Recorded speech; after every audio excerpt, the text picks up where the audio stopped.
So, non-technical founders, welcome to this interview. I'm here with Kenny Hanson, and we're going to talk a lot about no code today. The reason I decided to invite Kenny is because we met at HustleCon, and he told me the awesome journey he had building his product, which is MentorPass, using almost exclusively no-code solutions.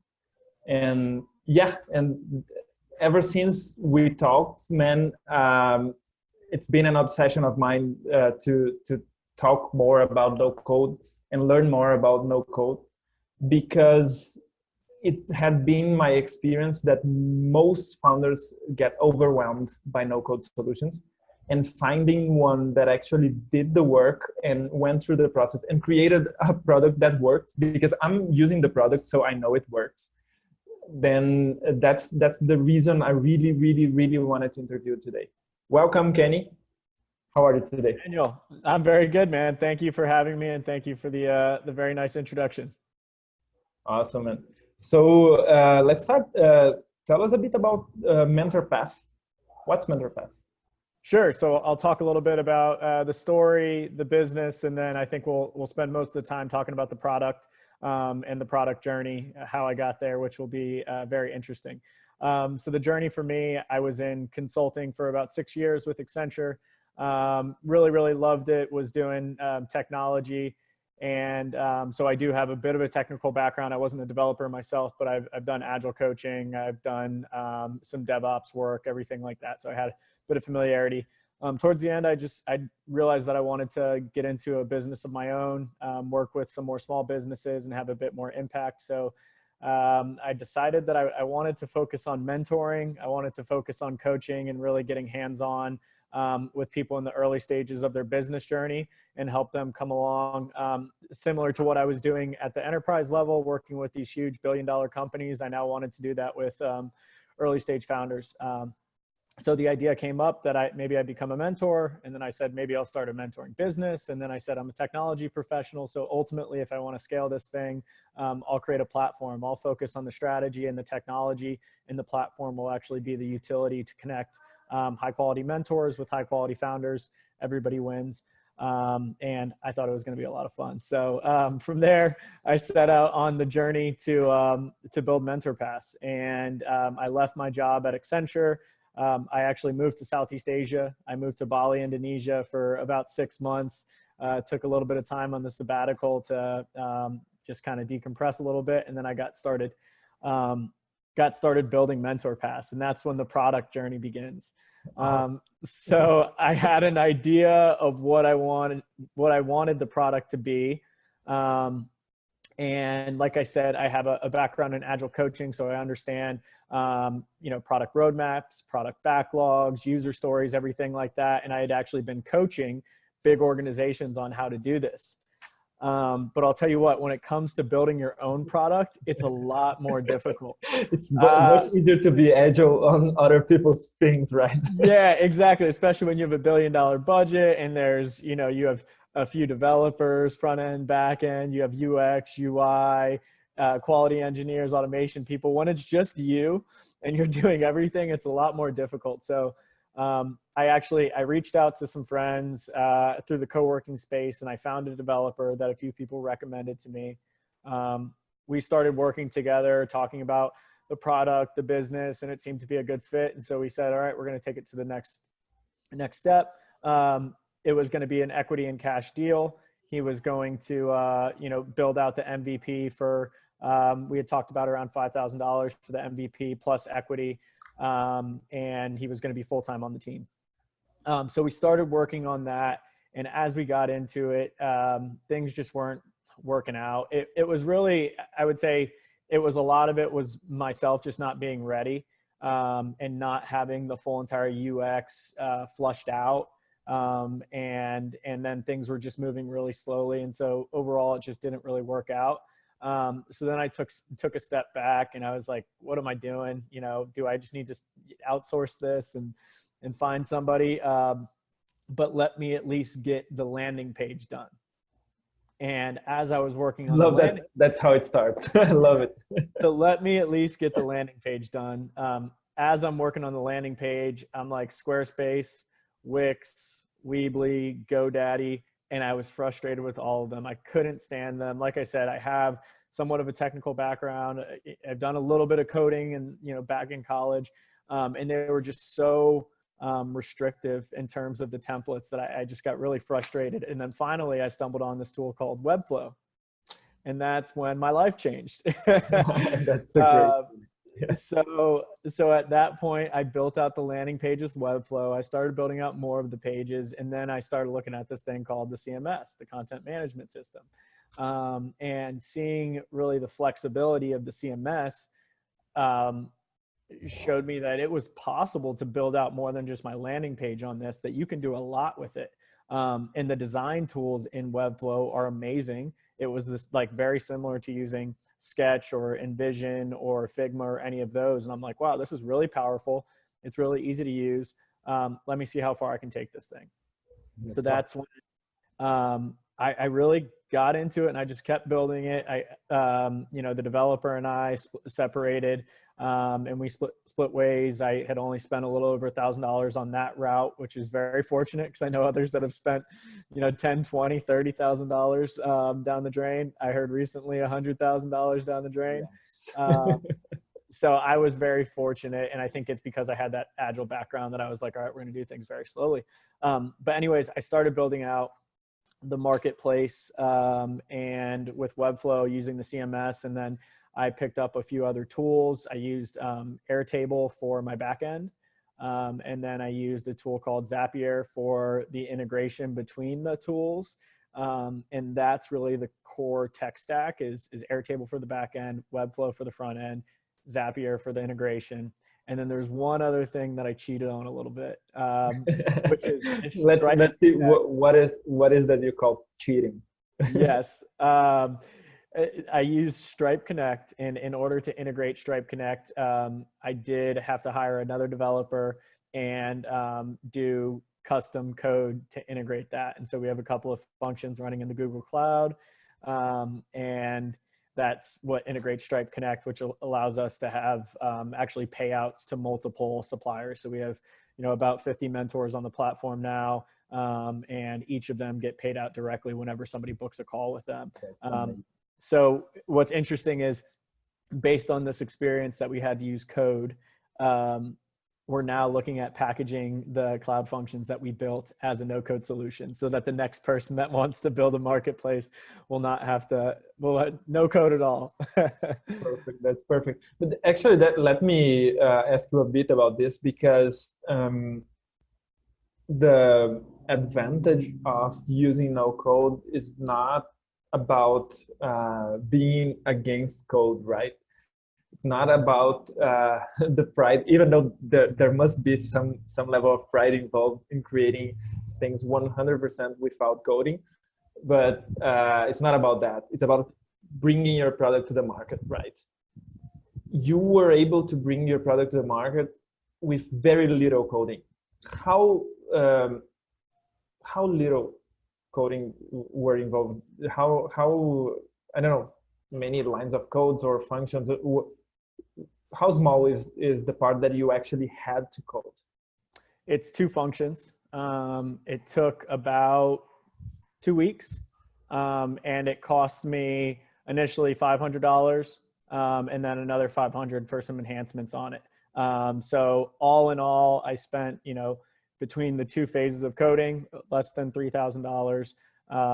And on the code that's actually still existing in it, it was $1,000 in about 2 weeks of work.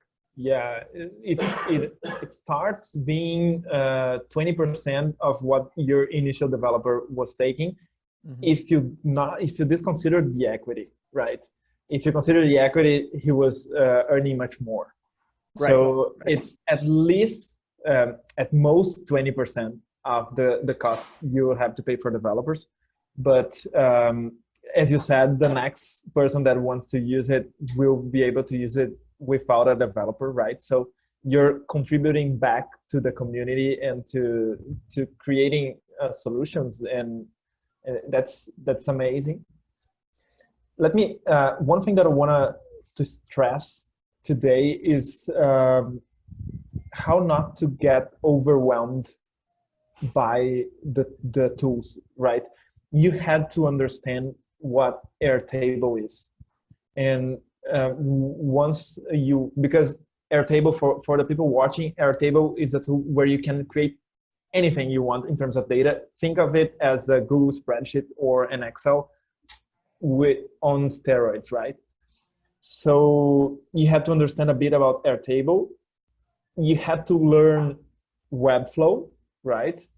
And you had to learn Zapier, which talks a lot about APIs and a lot of Zapier, I think, is the one that has most technical language involved, even though we recently had someone with no technical background created integration for us in a few minutes with Zapier without knowing what Zapier was. It can overwhelm you because of the technical language, right? How do you think about how much did you have to power through some of the overwhelming, and how much was actually easy? Yeah, so I'd say it's the progress that we're making with no code is remarkable. And in the future, it's going to continue to progress. Right now, it's still somewhat limited. And there is still a significant learning curve in it. So I keep going back to this and stressing this, like I have a somewhat technical background. I've been in technology. I've been around design development for a long time. I've, had exposure to it. So for me, that learning curve was significantly less. But for others that I've talked to that are trying to go down this no code route, I mentor a lot of people about no code. They're saying, now I want to go out there and build an app similar to how you did it. And as they get exposure to these tools, it is overwhelming. And depending on the complexity of the tool, for me, having a technical background, I was like, Webflow is amazing. I understood the design principles. I understood, kind of the high level coding principles that are going on, and it made sense to me. For somebody that's not familiar with those things, it's going to be very overwhelming. And so while it's a good solution for someone who's maybe technical, but not necessarily a developer, for someone that's not technical at all, that has never really done any software configuration or been exposed to it, it's probably still beyond their reach. I think it's gonna continue to progress. So all of this no code stuff, it's essentially just continued abstraction layers.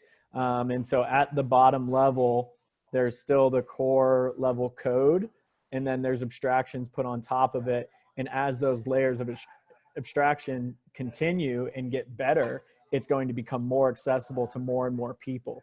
So there's a really, really phenomenal no code community, and mainly on Twitter. I was looking for you on Twitter. I couldn't find you, but we got to get you on there. I'm there, but I don't use it anymore. Okay.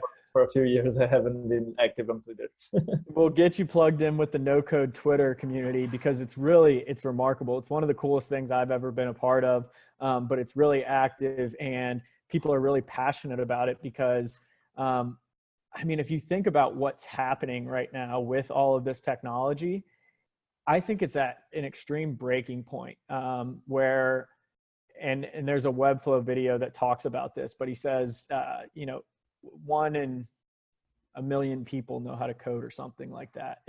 The numbers are so small, and software is the most powerful tool that we have out there right now. And so if you were to think, if only that many people knew how to write, think about how many ideas would never make it to the market because they would never get into writing. They would never make it into books. That same thing is happening right now with software. And as these tools continue, as the abstraction gets better and better and it becomes more and more accessible, more people now have access to create software, and software is the most powerful tool. And so more and more people have the ability to create tools, to use tools. And I think that there's a lot of people that have bottled up creativity that now that they have access to these things, it's going to be really, really popping off over the next few years, which is why I'm really excited to get into this right now. And I'm pushing my friends and family and everybody like that. I feel like we're at this almost modern day gold rush where everybody's out there, they're building things. And whether it's your full-time job or a side hustle, there's tons and tons of opportunities out there. And if you're not paying attention right now, it's kind of going to pass you by. So I think that all of this stuff with Nocode, Amazon had something called AWS for everyone. Microsoft has Microsoft Flows. Like, this is becoming a really, really big thing. And I'm really encouraging folks to kind of pay attention and get on board, because it's going to create some really exciting things in the future. Yeah, I wanted to make maybe a counterpoint to the part where you said that might be out of someone's reach doing this right now. I want maybe not a counterpoint, but I want to add the fact that if you want to hire developers and you haven't hired developers in the past, it's also beyond your reach right now.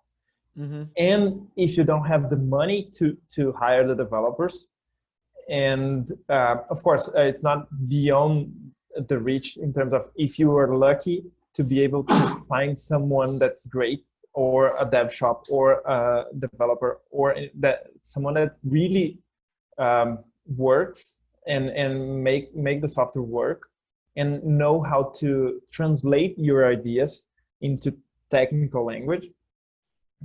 It's not beyond your reach, but you're gonna have to count on a bit of luck, because you don't know how to evaluate them. You might not know. If you're good at evaluating people, that might help, but you might depend on luck. And if you don't have the money, you have to convince investors or something like that. And that's also beyond your reach if you don't have the fundraising skills yet, right? Mm-hmm. So it's a learning curve in any of the ways. Okay, I'm gonna hire developers, or gonna look for a technical founder. That's one route, right? The other route is I'm gonna raise funds to do this. And the third route, the one we're talking today, I'm gonna build it with no-code solutions mainly. And either way, I'm gonna have to dig deeper and learn skills, right? How much harder would you say it is to learn no-code solutions than it is to learn fundraising or outsourcing development? If you have any idea about that. Yeah, that's a really, really good question.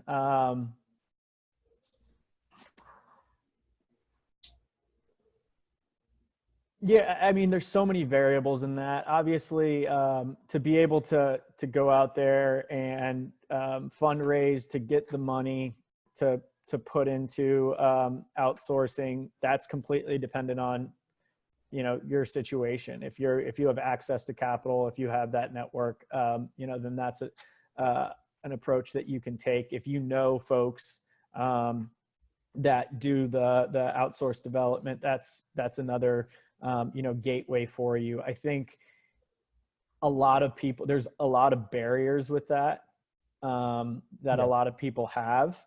Not a lot of people have access to capital, especially I think it's becoming more and more challenging to go to an investor with nothing but a pitch deck and say, I want X number of dollars to go build this idea. You know, a handful of years ago, you've got an idea. Here's how much money do you need? Go build it. Everybody's building apps. Everybody's making money. Now people are getting a little bit smarter and are being a little bit more diligent when it comes to investing there. So that's one side of it on the financing. And then in terms of finding the right development partners, this one is incredibly challenging. And I think that in so many, in just like the digital world, and from what I'm seeing with my business, the most challenging obstacle to overcome is trust. And trust is incredibly difficult to build digitally. And that's why I really, really, really love what you're doing with the interviews and putting out the content that you're putting out, because from my perspective, the only way to build trust is by continuously communicating with your community and having them get to know you. Because when you just see somebody on, you know, a screen somewhere, or you see them on a website, or you see their flyers, it gives most people pause. How can I trust this person to actually, you know, deliver something for me? When you get to know that person through continuous communication, you're like, oh, I know that person. I see them. I trust them. I would actually partner with them, and keyword partner with them, to build something, instead of just saying, here, you take this and you bring it back to me when it's done. And so I think, you know, that's the big one with the outsourcing is really finding somebody that you trust, that you feel like is going to be a true partner in your business, as opposed to just somebody who you're going to hand over a spec sheet to and come back to in, you know, however many months, and they're going to deliver a product to you. You've got to feel like you've got that trusting relationship with them. So those things, they're challenging, but they're doable. The no code stuff, I think it just depends on your situation. But there's lots of educational resources out there. With no code, there's a great community called MakerPad. They've got, you know, I think they're up to 700 members all around no code stuff right now. A friend of mine, Brahm, he just released a course called No Code MVP, which is all about, you know, this whole entire movement. And then the one other thing I'll stress on this is, you know, going along the lines of the MVP, is I think this is a great way to get your idea to the market. But like I said, there's still limitations on these solutions. Yes. So it really, in most cases, is an MVP. And once you've validated that business or that product, in most cases, you're going to need code. So that's the point I'm at now, is I'm actually taking on a partner to handle all the technology side and code it. And things like that. But it was great for me to be able to bring something to market with limited customizations and do most of it myself. Let me use this hook to ask you, how important was the fact that you had a product, a live product, for you to attract this partner you got? How important was it? It's everything. You know, in the early stages of my journey, I had a lot of people, and I'll pick on my father. My dad was in technology for a long time, and he understands this stuff. He's raised money and done everything like that. And he just kept telling me, you have to find co-founders. You have to find co-founders, and you have to, you know, do this. You have to raise money. And for me, it was just, I didn't feel ready. I didn't feel it was appropriate. I didn't feel confident. I didn't feel like I would be able to attract the right level of talent with only having things on paper, because I know that in most cases, if somebody were to come to me with only something on paper, I'm like, hey, I've seen a million ideas. What makes this one different?